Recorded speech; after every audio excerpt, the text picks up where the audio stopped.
haweenka ku jira da'da taranka. Faa'iidada uu leeyahay folate-ku ama maadada loo yaqaano folate-ka ama folic acid-ka. Haddii aad leedahay uur amaba aad doonayso. Assalaamu calaykum. Haddii aad ku cusub tahay channel-kan Diyaarama Cabdi, fadlan subscribe saar. La soco barnaamijyadan wiigiiba hal mar, hooyo iyo dhalaan. Haddaad muuqaalkan ka heshay, like, share, commentigana hoos noogu reeb haddaad su'aal qabtid. Haddaba barnaamijkeenu wuxuu ku saabsan yahay maanta haweenka ku jira da'da taranka. Faa'iidada uu leeyahay folate-ku ama maadada loo yaqaano folate-ka ama folic acid-ka.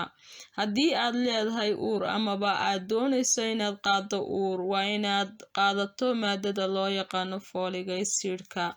Haddaba haddii aad leedahay uur, waxay kaa caawinaysaa ilmahaaga caafimaadkiisa inuu hore u maro oo jirkiisu si fiican u samaysmo. Waxaana laga helaa maadadan 2 meelood: cuntada dabiiciga ah oo ka kooban 45 cunto, amaba waxaa laga helaa in supplement loo sameeyay folic acid-ka oo daawo ahaan loo sameynayo.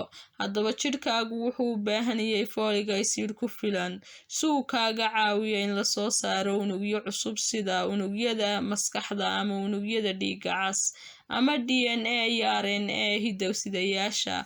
Haddaba marka lagu guda jiro xilliga uurka, waxaad u baahantahay folic acid fara badan maxaa yeelay waxay kaa caawinaysaa ilmahaaga jirkiisu inuu samaysmo xilliga ay samaysmayaan, sida unugyada xangulaha amaba unugyada maskaxdu ayuu dhammaystiraa uu kaa caawinayaa markay samaysmayaan.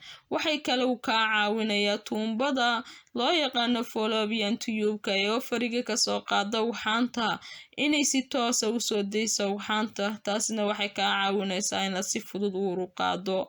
Haddaba marka ilmahaagu gaadho stage-ka embriyaha loo yaqaano ee 18 cisho, waxaa samaysmaya neural tube-ka, waxaanuu noqon doonaa embryo qaybiyada embriyaha. Haddaba 28 cisho waxaa si toosa la isugu xidhi doonaa maskaxda iyo xangulaha. Haddaba haddii aanu jirin folic acid ku filan jirkaaga aanu jirin, ma samaysmi doono, iskumana xidhmi doono, mana dhammaystirmi doono xanguluhu, maskaxdana kuma xidhmi doono xanguluhu. Waxaa dhacaysa xaalad loo yaqaano neural tube defect oo loo yaqaano spinal bifid. Haddaba dhibaatadan spinal bifid waa naafanimada laf-dhabarta, waxaanay sababaysaa curyaannimo iyo daahida horumarinta jidhka ilmaha. Dhibaatooyinka neerfaha ayay sababaysaa. Xaaladan waxaa loo yaqaanaa spinal bifid, waxaana lagu guuldareysanayaa. Macnaheedu waxay tahay in lagu guuldareystay in la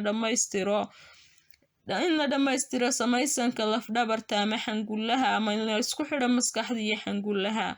Waxaana loo gudbaa xaalad loo yaqaan encephaly. Xaaladan encephaly haddii ilmuhu ay la soo gudboonaato markuu dhasho, ma sii noolaado muddo dheer. Sidoo kale wuxuu kaa caawinayaa folic acid-ku inaanu ilmahaagu faruur yeelanin amaba caruurta la yidhaahdo wadnaha daloola. Sidoo kale ayuu kaa caawinayaa inaanu ilmahaagu ku dhalanin xaaladaas. Sidoo kale wuxuu kaa caawinayaa inaanay hooyada dhiig la'aani ku dhicin. Haddaba dhammaan hooyooyinka leh doonaya inay qorsheeyaan inay uur qaadaan amaba ku jira da'da taranka, waa inay qaataan folic acid 400 miligram maalin kasta. Amaba hooyooyinka leh uurka waa inay qaataan hooyooyinka uurka leh waxaa lagula talinayaa inay 600 miligram qaataan bir day maalintii.